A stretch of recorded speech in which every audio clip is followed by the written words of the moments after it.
is having that impact. And if we shut the door as clinical social workers or anybody else, and we say, well, I'm not interested in policy, I don't want to be involved in the political arena, or I'm not a political type person, then we're shutting the door on something that can be a major help to our clients.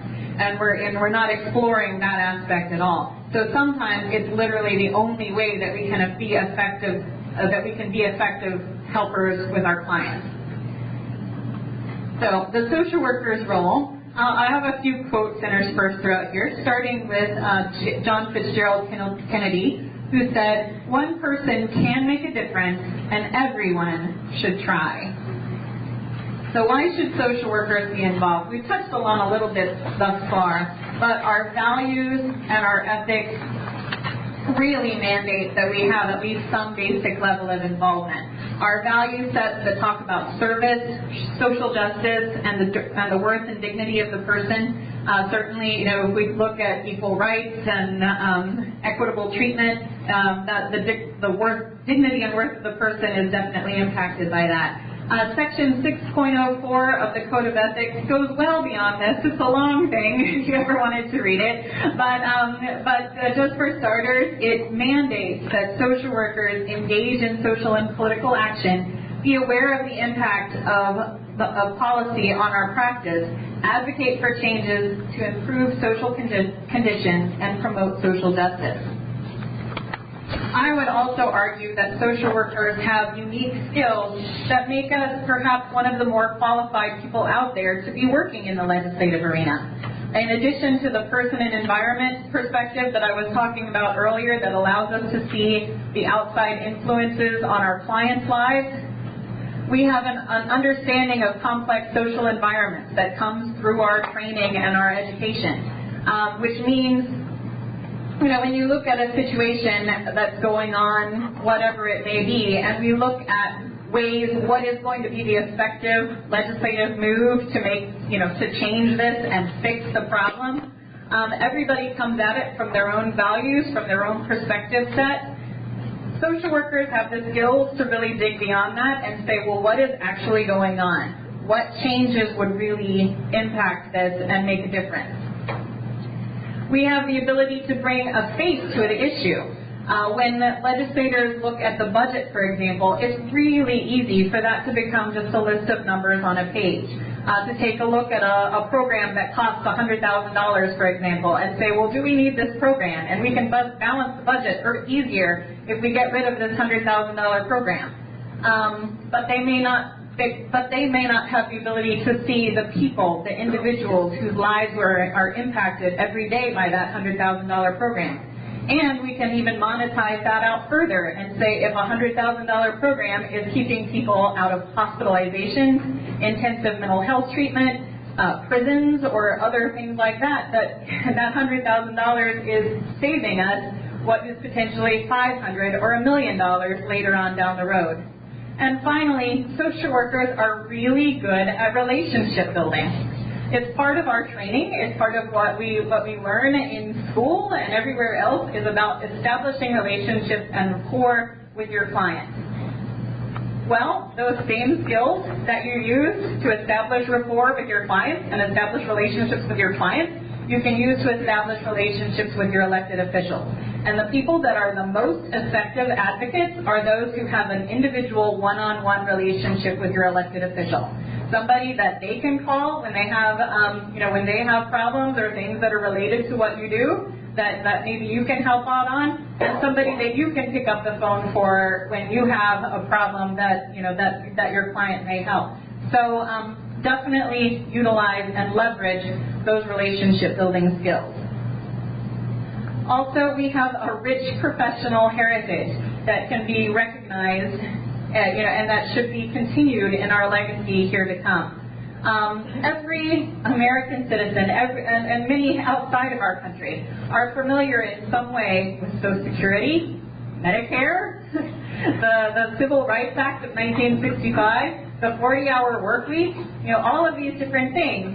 But they may not be aware that social workers not only were instrumental in getting each and every one of those things passed, But in those specific cases, we're the brains behind it. We're the ones who came up with those programs and brought them into fruition with, of course, the help and support of others. But our country would definitely look different right now if it weren't for the influence of people like Francis Perkins, Harry Hopkins, Whitney Young, and Dorothy Height, just as a few small examples. And we are the ones who need to pick up from there and carry that legacy into the future. So, with all of that, are social workers involved? Well, some research has shown that social workers are more politically active than the general population, and at least as active as other professional groups like doctors, lawyers, teachers, and nurses. However, that being said, at least 1/3 of social workers are not politically active at all. And when I say at all, that probably means that they vote or things like that, but that they may not even pick up the phone to call and say, to support a bill one way or the other. Some things that were indicative of that, some of the stronger ones, urban residency and being a member of NASW, so one more kick for NASW membership. But surprisingly not significant in the research was the amount of free time. So people were just as active whether they had tons of free time or whether they were very, very busy people, which just kind of goes to show that the people who are going to be advocates, or pretty much anybody as we become effective advocates, that you're going to be able to do that whether or not you have a whole lot of free time. So if you're, sometimes I feel like I'm preaching to the choir, so, because obviously you were involved enough to actually be here today. But if you're talking to others and saying, well, why don't you call your elected officials? And they say, well, I just don't have free time. You'll recognize that maybe that's not as much of a factor as they might be saying. There are some barriers that were identified through the research to what might be holding social workers back from getting involved. And some of it is not only what we're here to talk about, but also some of what LEAD, the event that we hold in Tallahassee, is specifically designed to combat. One of those is that social workers may feel that they lack competency in the advocacy arena. Well, that's really specifically what today is all about. And also that they may have had limited macro practice education. That split that we have, especially in our MSW programs, where micro goes one way and macro goes another, and never the twain shall meet. So, social workers may graduate feeling like that they don't have the skills and knowledge that they have to make a difference. I would argue that in many cases those skills are still the same and just need to be applied in a different arena. But again, that's something that, hopefully when you leave here today, you'll feel like you have a little bit more knowledge and preparation to go out in that arena. We have the lack of perceived relevancy to practice, which is what we've been talking about all morning, about how extremely relevant it is at the policy is to everything that we do. And then finally, that belief that politics is dirty and or distasteful. Which, okay, sometimes it can be, but we have to hold our elected officials accountable and hopefully raise the standard as opposed to saying we're going to abandon it entirely. There are also some external barriers, and speaking to a professional crowd, I'll talk about these a little bit more than I usually do with the students, which is that there are some myths out there which are based in legislation, but they're still myths nonetheless, that nonprofit and or government employees are not allowed to lobby. And we've even seen an increase in this over the past few years as funding has gotten tighter. We've had several budget cuts. Some of our government agencies are cracking down on this and saying, no, we have to be more protective. We have to make sure that we keep our funding. And so some of the employers are putting more restrictions in as well.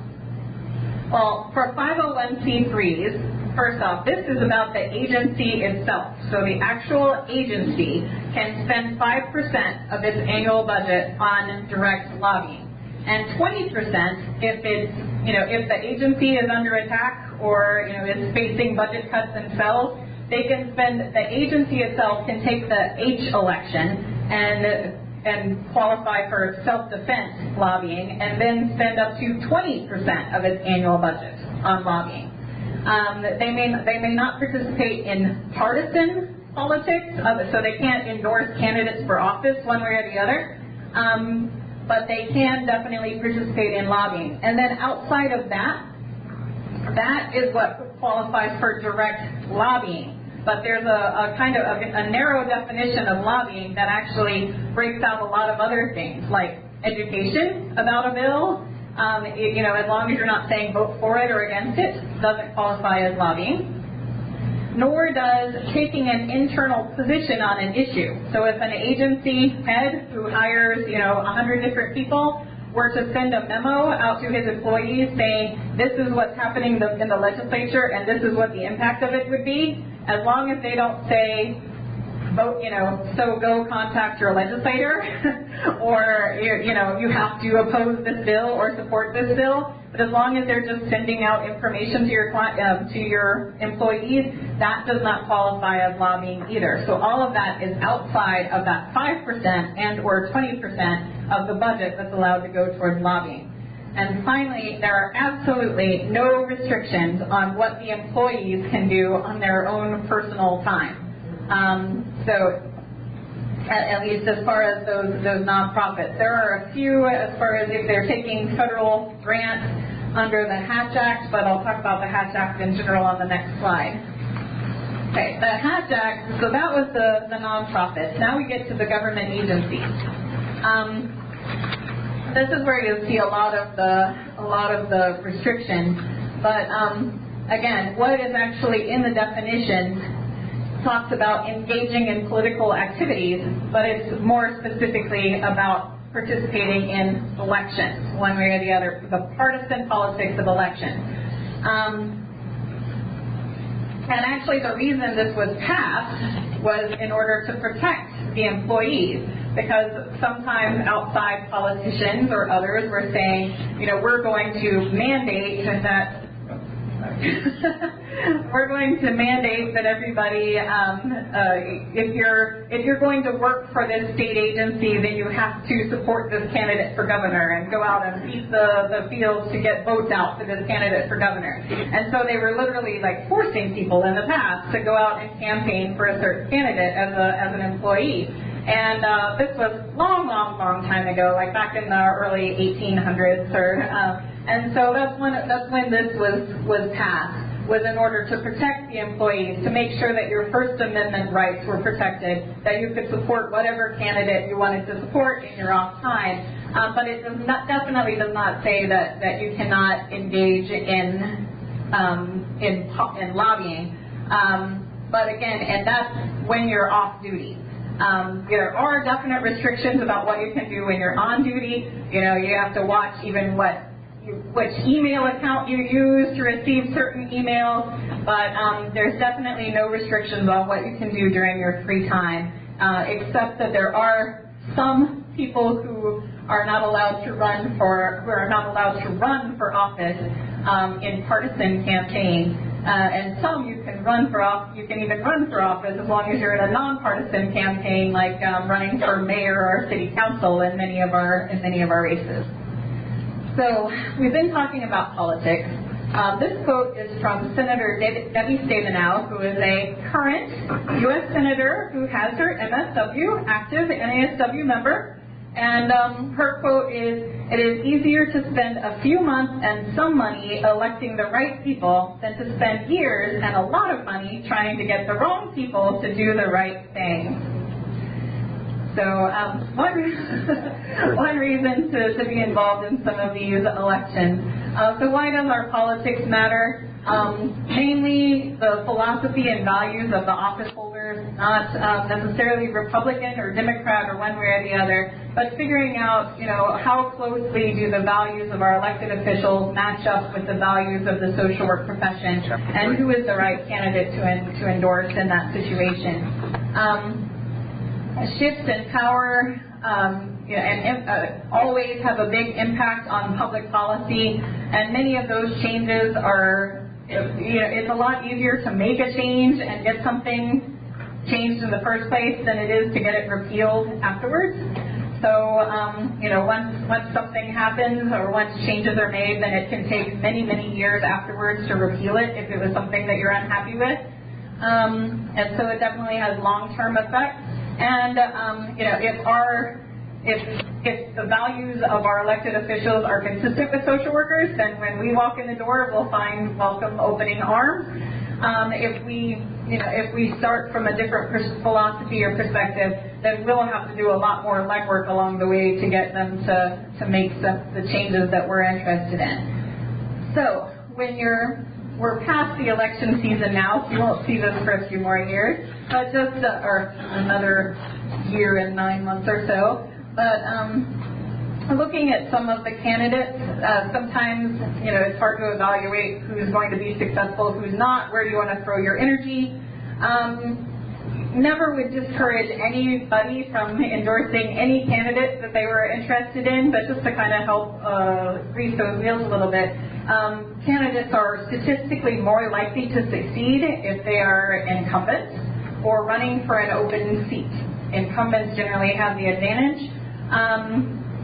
If you look at how much money they've received, those who have a lot of money in their bank accounts and that's another thing. If you're wanting your candidates to succeed, some of the things to help them out with, find an open seat to run for or help them raise lots of money. But lots of money is not the same thing as lots of different contributors.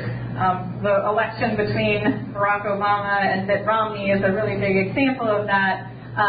Do you have $1 billion contributor, or do you have $1 billion $1 contributors? So if you have $1 billion $1 contributors, you're usually in better shape because that means you have 1 billion people out there who are saying vote yes for you, at least enough to give you $1. So that usually equates into votes. And having those influential endorsements can be helpful as well.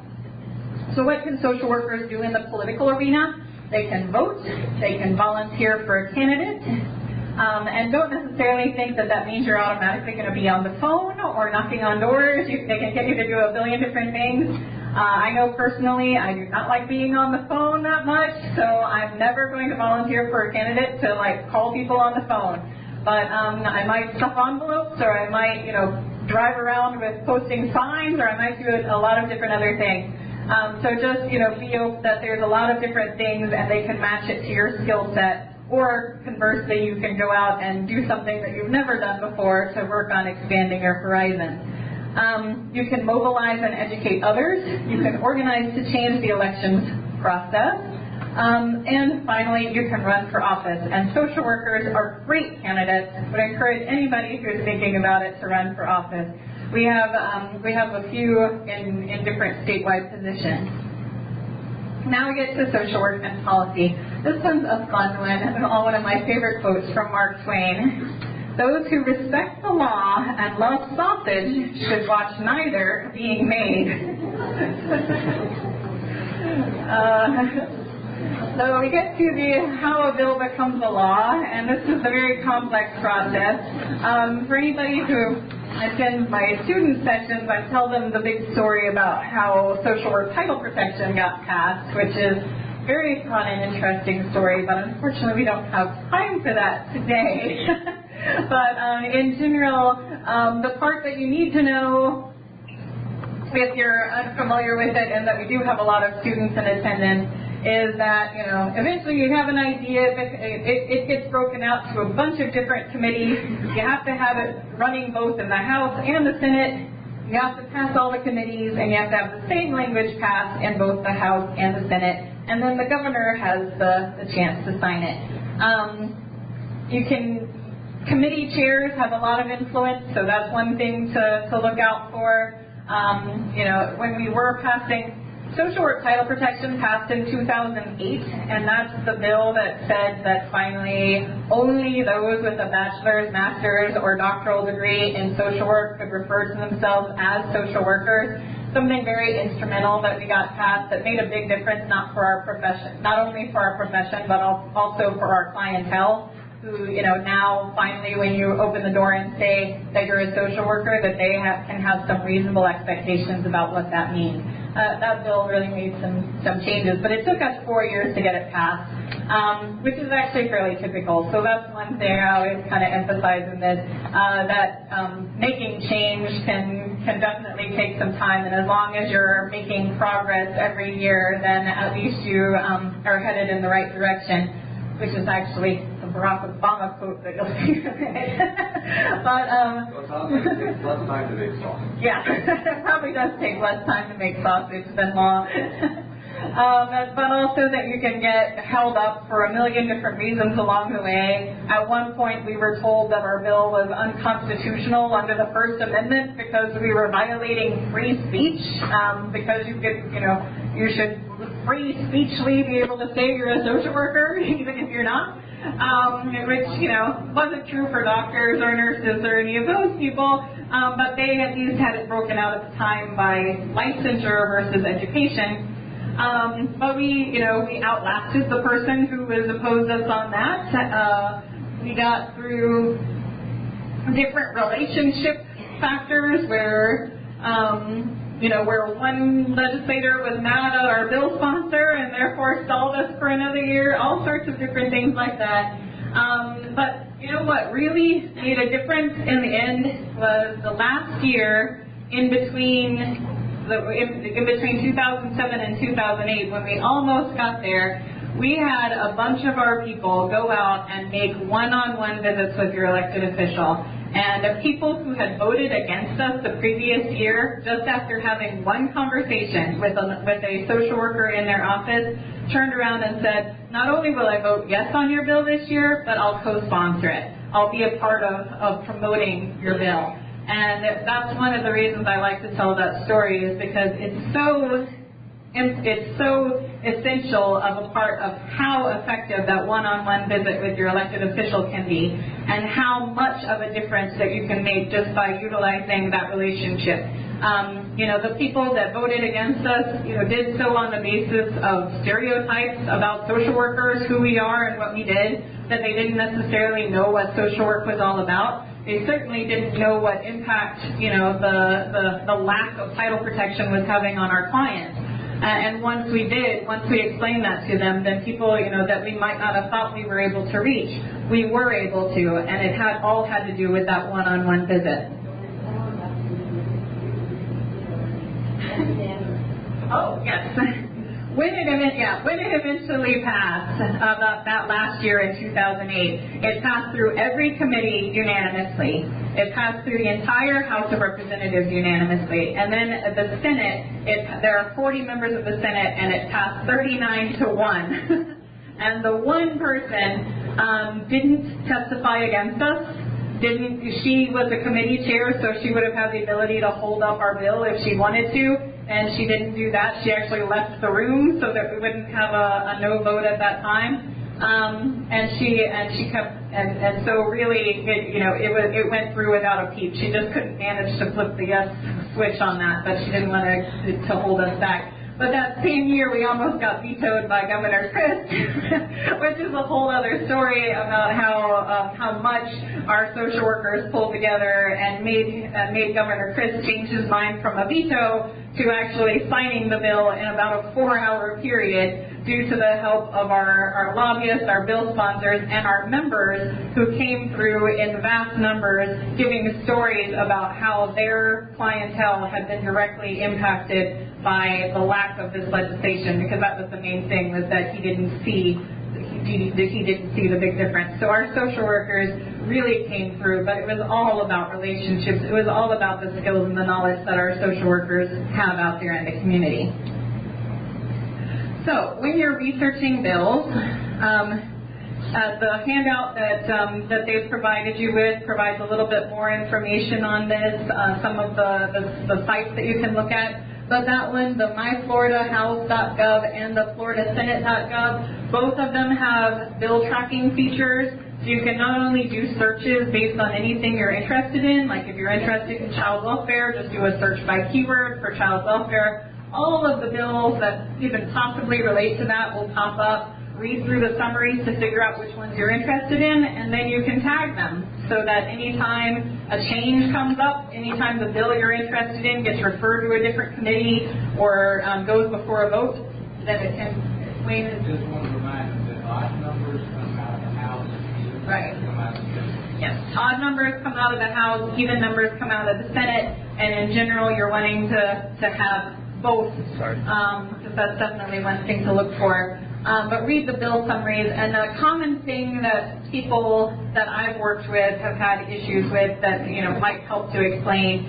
When you're reading through the text of a bill, what's actually being changed is what's either being underlined, is what's being added to current law, or if it's stricken through, like has a line through it, then that means it would be removed from the current law. A lot of people read through like just the general text that's sometimes just there for context, and think that that's what's being changed. If it's not underlined or stricken through, then that's current law. It's not being debated, so just pretty much read through that just for context. Okay. Now you don't necessarily, there are bills that are introduced symbolically every year. A good example of that, ever since the 1970s, when we had the Equal Rights Amendment was going through the United States Congress, and it passed finally, and then went through all of the different places for ratification to the United States Constitution. This is an amendment that would say that men and women should be treated equally under the law. Good idea. I approve. But this passed through 22 state houses, and it fell 3 short of finally being ratified. Florida never ratified it. Pretty much every year since then, we've had a bill in the legislature to ratify the Equal Rights Amendment. However, even the bill, especially in our current legislative environment, doesn't really have the support. So even the bill sponsors don't really have an intention of that passing this year, but it's still there. So I could see, if you were doing a search on social justice, or if you were interested in equity, that you would come across this bill and you would be like, oh yes, this is an awesome bill. I'm going to throw all of my energy and support behind this. But if the bill sponsors and if nobody really has expectations of that happening, then sometimes you end up wasting your time. So I wanted to give you with a few tips and tidbits to kind of evaluate some of those bills and see which one of them have better chances of becoming law. Again, I would never discourage you from taking on any bill that you want to, but to advocate on behalf of or against. But at least it's better to have that knowledge so you know how exactly steep is the road ahead of you when you're taking this up. One to look at is that it's introduced early in both houses, that it has multiple sponsors, which is another thing. If you're talking to your elected official and they love the bill that you're talking about, try to get them to sign on as a co-sponsor, because that's something that can be really helpful later on. It has bipartisan support, which right now our legislature is 62% Republican and the rest Democrat, which is actually a big change for this year because the past few years there's been a Republican supermajority. But you're definitely going to need bipartisan support, or failing if you can't have bipartisan support, then you're going to need wholly Republican support. Because right at the moment the Democrats just don't have the numbers to get a bill passed all by themselves. Those three you'll be able to identify just by reading the bill summary and seeing the information that comes up when you click on the bill. And the other one that you're able to see really easily that way is whether you've had open committee hearings. LEAD is happening in April, and that'll be a little bit over halfway through session. If a bill hasn't had at least one committee hearing by that point, you're going to have a much tougher road getting it passed. And then finally, the other things that may be harder to look at that may involve some more in-depth research. Does your bill have the support of the governor or the state agencies? For example, if a bill impacts the Department of Children and Families and the Secretary of the Department of Children and Families is dead set against it, it's usually much harder to get passed. So the more of that kind of support you can get on board, the better. And finally, that you have influential sponsors working to pass your bill, like the House Chair, the Speaker of the House, or the Senate President, or our majority leaders, or any of those kind of people. I'll let Wayne talk about this more in his presentation, but just some examples of some hot topics that we'll at least be working on this year include the implementation of the Affordable Care Act, which our legislators will no longer be able to think that it'll get repealed or overturned now that we've had both the Supreme Court ruling and the re-election of Barack Obama. So we're going to have some changes in that. Mental health will be a huge topic this year, especially in the school systems, and there's already a bill out there that will have an impact on the assisted living facilities that Wayne will be covering later on. And then we've got some professional issues like a research study on social work, working to put more money from our budget into Title IV-E, which provides education to social workers, and working to put money in the budget for loan forgiveness. But from this audience, from a professional crowd, I'd also like to spend a minute or two talking about creating bills or starting from scratch. There's some really good examples out there about how one person, through something that they identified in their practice, has eventually come up with and identified things that needed to change, and that eventually made a difference. Some things just like being able to identify a specific problem, especially something like really minor that might have an impact on your clients or their practice. And then after that, once you've identified that problem, utilize your connections, whether it be NASW, other associations that you're a part of, or your personal relationship with your elected official, to work on drafting language that is based on that and meeting with interested parties. I'll give you just a couple of little stories on that. One is a law that's now on the books that about healthcare surrogates, and it talks about that if somebody is incapacitated in a healthcare setting, that they have this list of people who would serve as their surrogate, and it goes through the family members and friends and everything else. But then at the end of that, there was nothing, and there were many people who may have had that situation where they didn't have family or friends to turn back to, and they didn't really end up with anybody to serve as their healthcare surrogate. So one of our members, who was a social worker, brought that problem to NASW and said, I think we should make a difference we should put something together to make a change in this, and have social workers be that, if they don't have anybody else who's a personal connection, that a social worker would be an effective healthcare surrogate. So that problem was brought to NASW. Eventually, we worked with legislators and others to sponsor that bill, carry it through. That is now the law of the land, that social workers are in that. But again, that's one person, one member, who identified what that problem was, brought it through the right channels, and we made a difference. Another one talking more about personal relationships. This one was actually a personal story because it has to do with my brother. After our father passed away, that he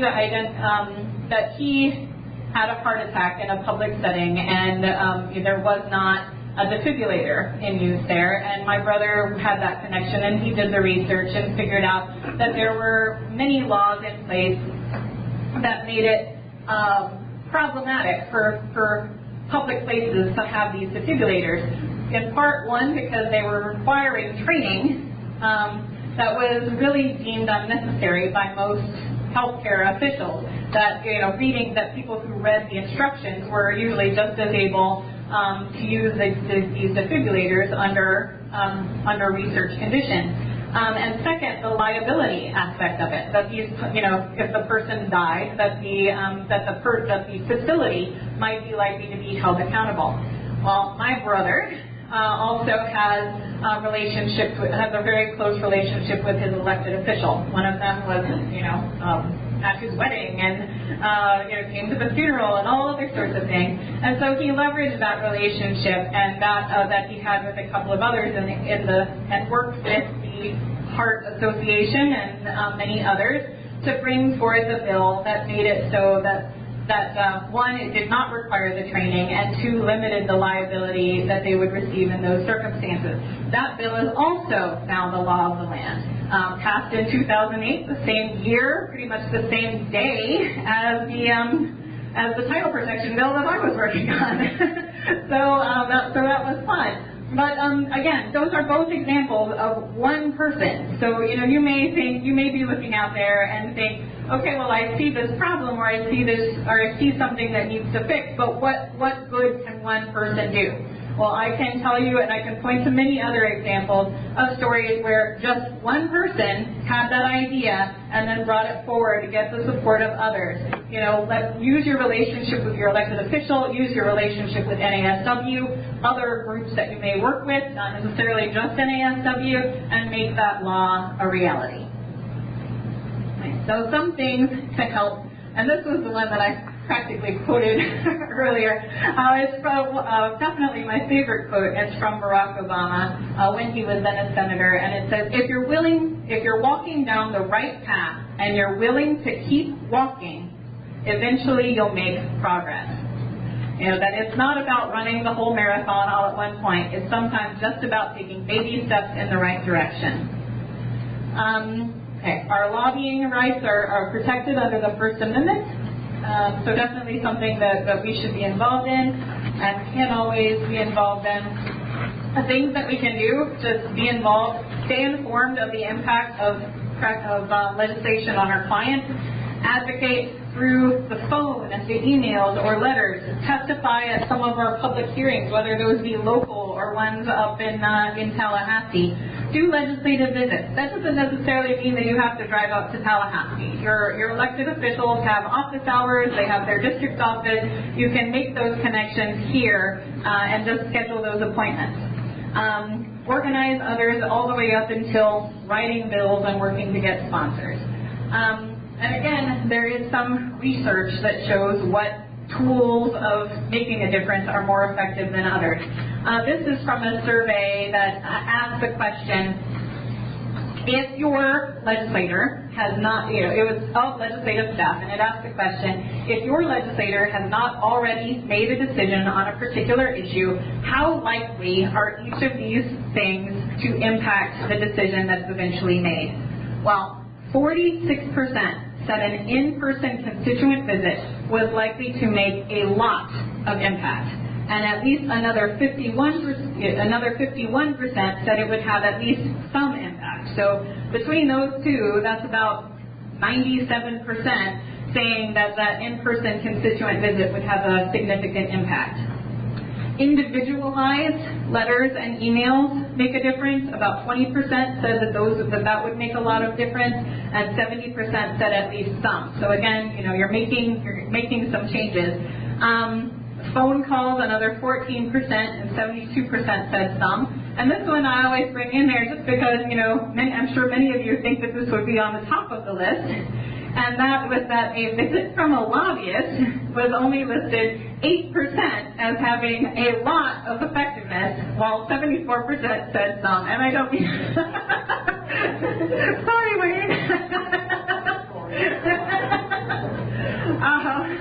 But that still was among the top listed things. It just was in there. On the least effective, form letters and form emails. So those things that you receive that say, click here, click here, click here. But again, that wouldn't discourage you from doing it, because while only 1% said it would have a lot of influence, 50% said it would have some. So just kind of gauge how passionately you feel about an issue. If it's your issue, then I would say write your own letter, write your own email at the very least. Pick up the phone, go see your legislator. But if it's something that you support, but not really enthusiastic about your support, then go ahead and do that click, click, click, click, and be done with it. And you'll know that you at least still have at least some impact. Comments on social media was listed way at the bottom, but that's one that's probably growing rapidly. That study was even 4 or 5 years old, and we've all experienced the growth that social media applications have had, and our legislators are definitely starting to pay attention to that sort of thing. When you do call, mail, or email on the phone, definitely keep your calls short and simple. It's a really easy one to do, because pretty much what happens when you call is that they just kind of keep a tally mark so that they can eventually report back to the legislator to say, okay, we received 100 calls on this, 80 were in support, 20 were against. So you really don't need to go into detail or come up with an argument as to why you think this bill should pass. Just be prepared to pick up the phone, say, hello, my name is Johanna Byrd. I'm a constituent of Representative Richardson's, and I am in support of House Bill 531 and would encourage him to vote yes. That's all you got to do. So really quick and easy. And then the importance there is volume. So if you want to amplify your impact, get other people to call, whether it be yourself, your spouse, your mother, your kids. Other people, so that when they do report back those numbers, they can say they received 50 calls instead of just 1, and you were representing 50 of your friends. Mail and email, both of those, use personal examples of your impact, which is some of the same stuff you do for your in-person visits. Keep your letters brief, cover only one issue per letter, even if you have 50 things to talk about, write 50 different letters. And back up those examples of impact with supporting facts. But do keep in mind that that most people, when they have an issue, do not contact their elected official. So therefore, just by opening the door, just by writing that letter, or making that visit, or picking up the phone to make that phone call, you're doing a lot more than other people, and the legislators and the legislative staff kind of recognize that, and so they kind of have that semi-formula in their heads to say, well, for every person that calls, you're probably representing 10 others who feel exactly the same way, but who did not pick up the phone. So, that's something powerful to keep in mind, that not only are you calling for yourself, but that just by making that initial contact, you're amplifying your voice like 10 times over.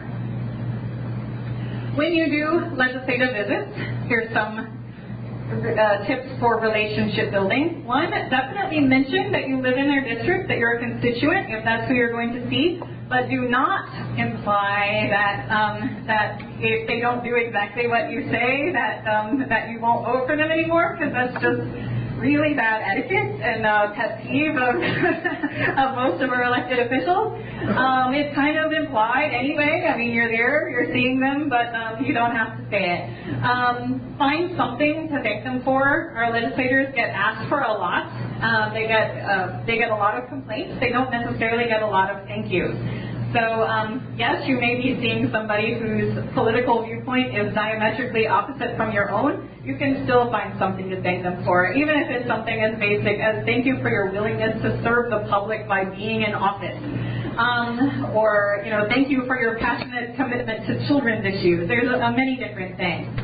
It does help to know your legislator, find things in common, do the research before your visit so that you know if your friend went to the same church as their kid, or, all of those things that you can make those connections, and to know their value set, but don't make assumptions.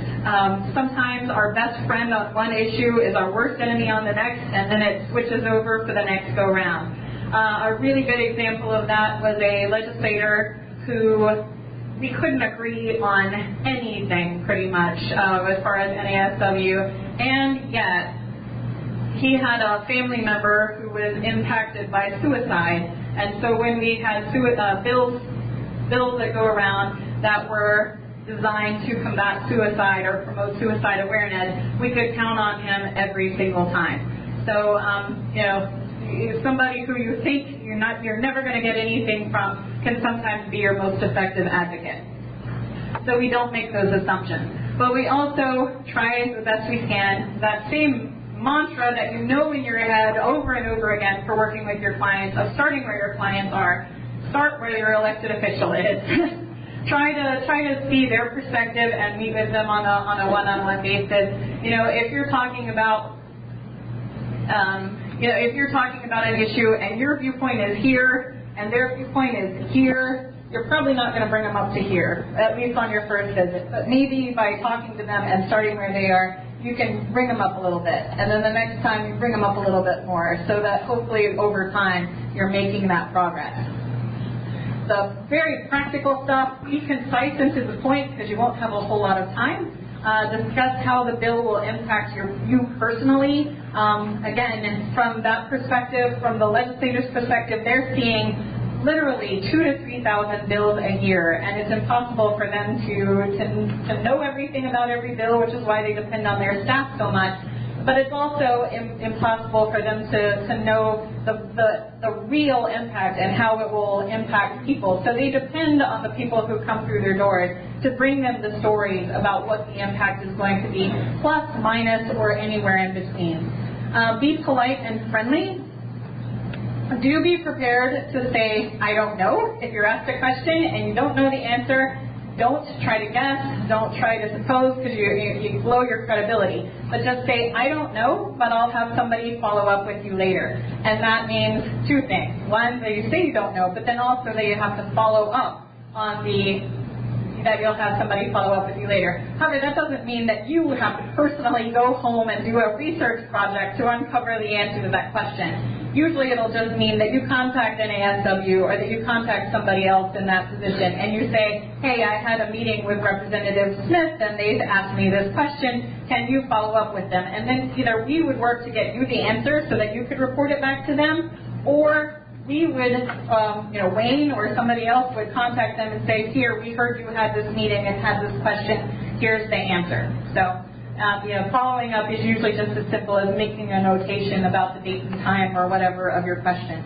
Do be prepared for anything. We definitely have legislators who have bad days, who just had their bill killed in another committee, and or who just don't like the bill that you're bringing to them about. So we've had students who came during Lobby Day, now known as LEAD, who were told by legislators in their office, I don't know why you're even bringing me this bill. This bill is dead for this issue, for this year. And our students left discouraged. But then later that bill actually passed. So, sometimes they don't necessarily have all the knowledge. Sometimes they may be purposely trying to discourage you. You never know.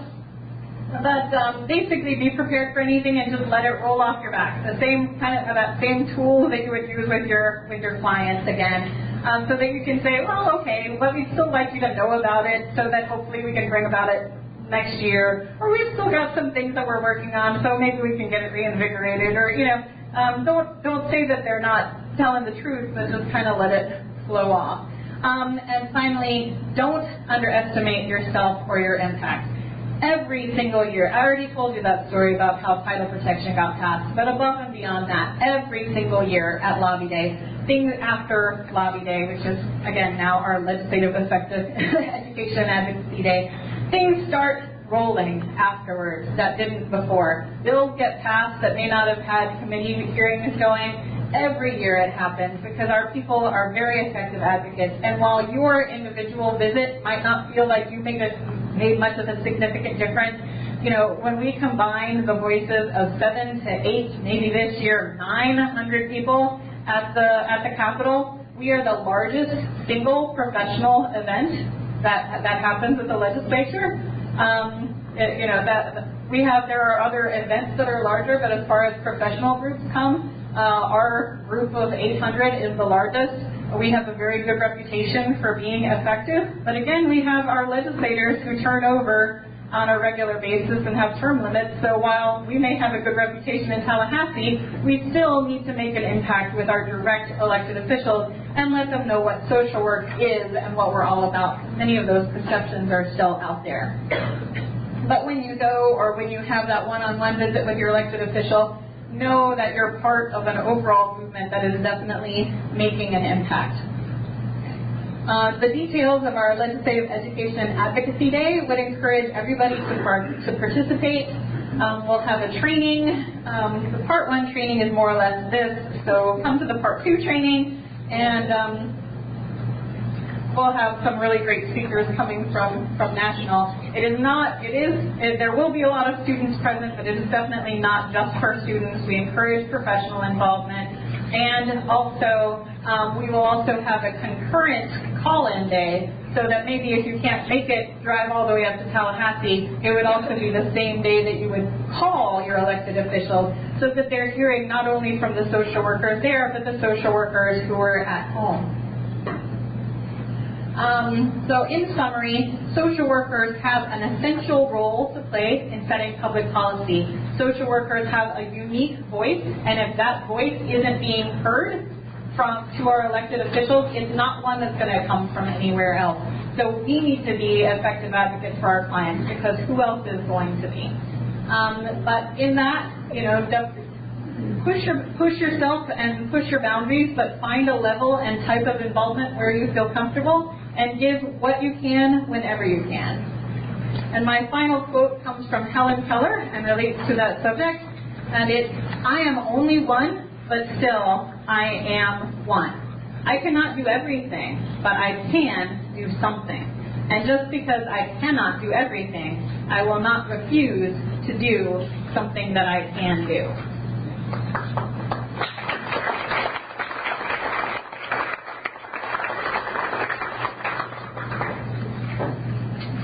Johanna, thank you so much. We recognize